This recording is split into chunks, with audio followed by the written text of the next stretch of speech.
Del Evangelio según San Lucas. Muchos han tratado de relatar ordenadamente los acontecimientos que se cumplieron entre nosotros, tal como nos fueron transmitidos por aquellos que han sido desde el comienzo testigos oculares y servidores de la palabra. Por eso, después de informarme cuidadosamente de todo desde los orígenes, yo también he decidido escribir para ti, excelentísimo Teófilo, un relato ordenado a fin de que conozcas bien la solidez de las enseñanzas que has recibido. Jesús volvió a Galilea con el poder del Espíritu y su fama se extendió en toda la región. Enseñaba en las sinagogas de ellos y todos lo alababan. Jesús fue a Nazaret, donde se había criado. El sábado entró como de costumbre en la sinagoga y se levantó para hacer la lectura. Le presentaron el libro del profeta Isaías y, abriéndolo, encontró el pasaje donde estaba escrito: El Espíritu del Señor está sobre mí, porque me ha consagrado por la unción.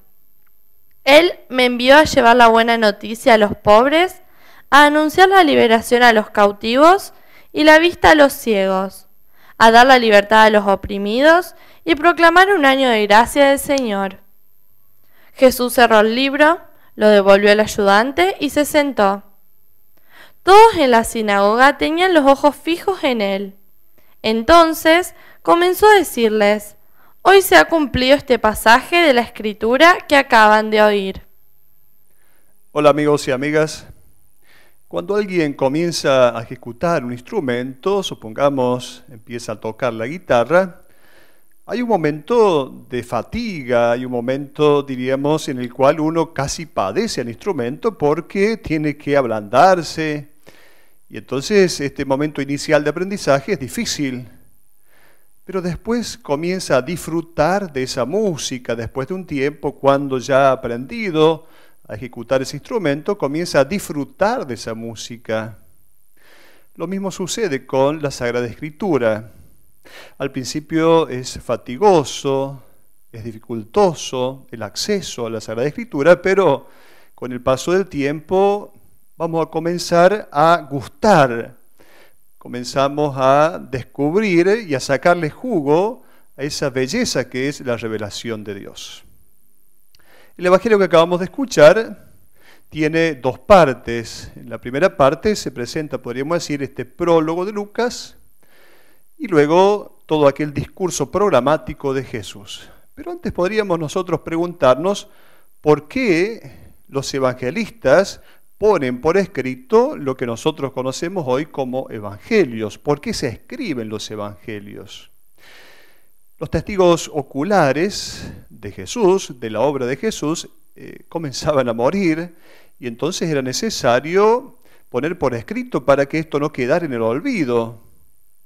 Luego, para que el cristianismo no se convierta en una doctrina teórica, sino que tenga un fundamento sólido basado sobre una persona, Jesús de Nazaret.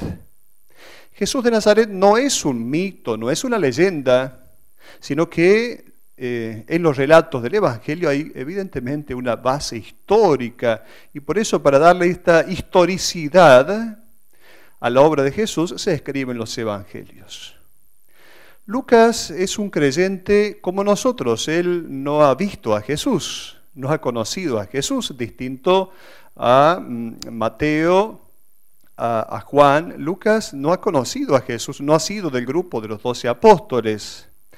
El evangelio se escribe unos 50 años después de la Pascua de Jesús. Lucas entonces es un evangelio para los creyentes, para aquellos que ya han hecho el acto de fe, para que entonces puedan profundizar su fe, para que su fe no se quede en una primera impresión o no se quede en una cuestión devocional solamente, sino para que se profundice esa fe. Lucas se escribe para esto y sabemos que algunas de las características de Lucas son, por ejemplo, es el evangelista de la misericordia, el evangelista que tiene en cuenta a los pobres. Este es Lucas. Aparece de modo llamativo un personaje en el prólogo de Lucas llamado Teófilo. ¿Quién es este Teófilo? Bueno, ha habido mucho dicho sobre esto. Lo más probable es que este Teófilo haya sido el que ha bancado económicamente la obra de Lucas. Sabemos que en aquel momento no era sencillo económicamente poder escribir y entonces se necesitaba alguien que pudiera respaldar económicamente una obra. ¿Cómo se hacía? Como hacían los escritores del momento. Y entonces Lucas nombra a este Teófilo como un agradecimiento por haber bancado, por haber sostenido económicamente. Seguramente ha sido un cristiano con dinero, que ha podido ayudar para que Lucas pusiera por escrito este evangelio. Bien, sabemos entonces, se inicia la segunda parte del evangelio con este discurso programático de Jesús en Nazaret. Lucas pone este discurso al principio porque ciertamente es programático, o sea, va a expresar lo que durante su evangelio Lucas después va a desarrollar. ¿De dónde toma Jesús la lectura? Del libro del profeta Isaías, del capítulo 61, versículos del 1 al 2. ¿Qué es esto que lee Jesús? Es lo que luego para él va a ser su propia misión. Jesús se va a identificar con esta misión que está en el capítulo 61 del profeta Isaías. El Espíritu del Señor está sobre mí porque el Señor me ha ungido, y todo lo que continúa en estos versículos. Es llamativo que dice el Evangelio que Jesús abre el libro y luego cierra el libro, cierra el texto. Uno puede pensar, es una cuestión trivial, secundaria, sin embargo no es así. Ciertamente Jesús es el que abre el sentido del Antiguo Testamento y aquel que finalmente cierra todo lo que se venía profetizando, lo que se venía diciendo sobre él, de tal manera que no es una acción trivial de Jesús, sino que él abre y cierra. En él solamente se pueden entender las Sagradas Escrituras del Antiguo Testamento, y él es el que va a cerrar, el que da cumplimiento a las profecías. Todo lo que está de modo latente en el Antiguo Testamento se halla de modo patente en Jesús de Nazaret. Por eso él va a decir, hoy se ha cumplido esta Escritura. Este hoy no es solamente un hoy que quede reducido a aquel día en el cual Jesús abre este libro del profeta Isaías y lee, sino que es un hoy que se continúa en nuestro tiempo, un hoy prolongado. Hoy se sigue cumpliendo aquello que Jesús ha profetizado, ha dicho, ha leído, en él se sigue cumpliendo. ¿Y cuáles son estas acciones de esta misión de Jesús? Llevar la buena noticia a los pobres. ¿Cuál es la buena noticia a los pobres? El amor incondicional de Dios.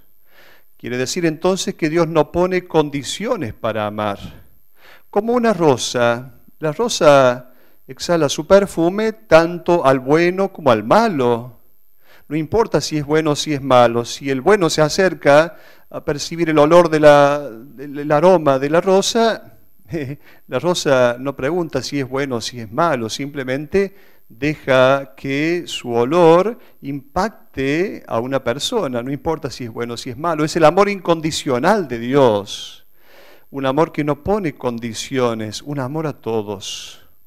Luego, anunciar la libertad a los oprimidos, a los prisioneros, la libertad a los prisioneros.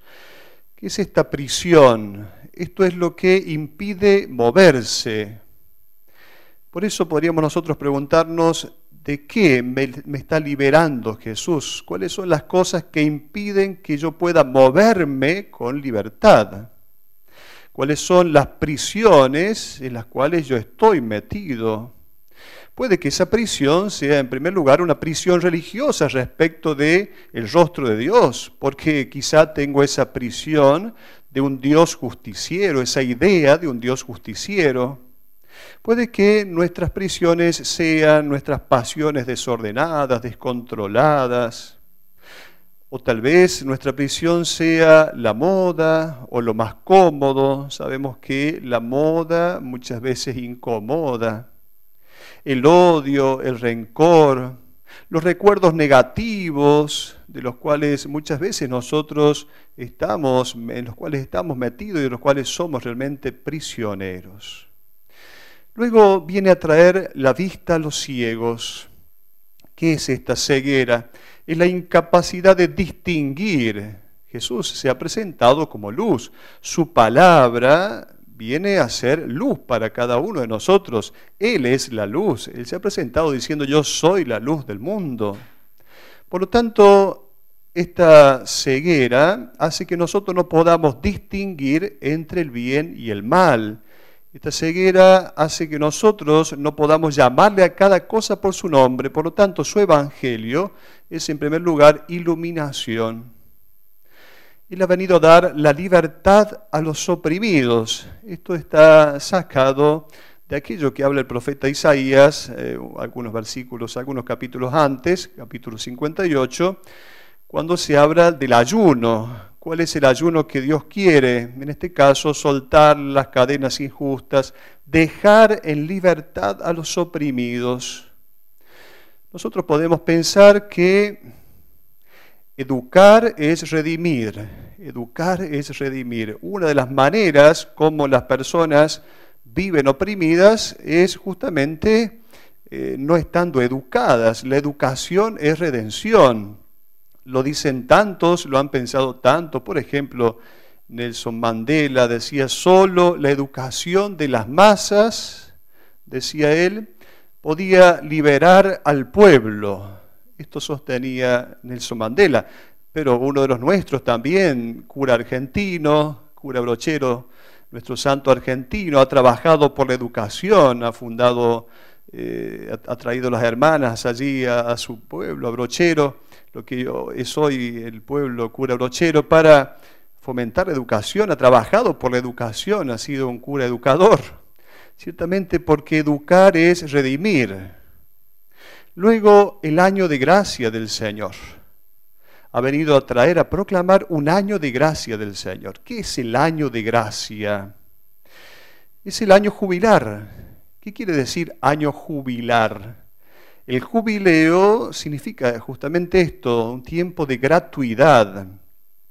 Era el año que culminaba un ciclo de 7 periodos de 7 años.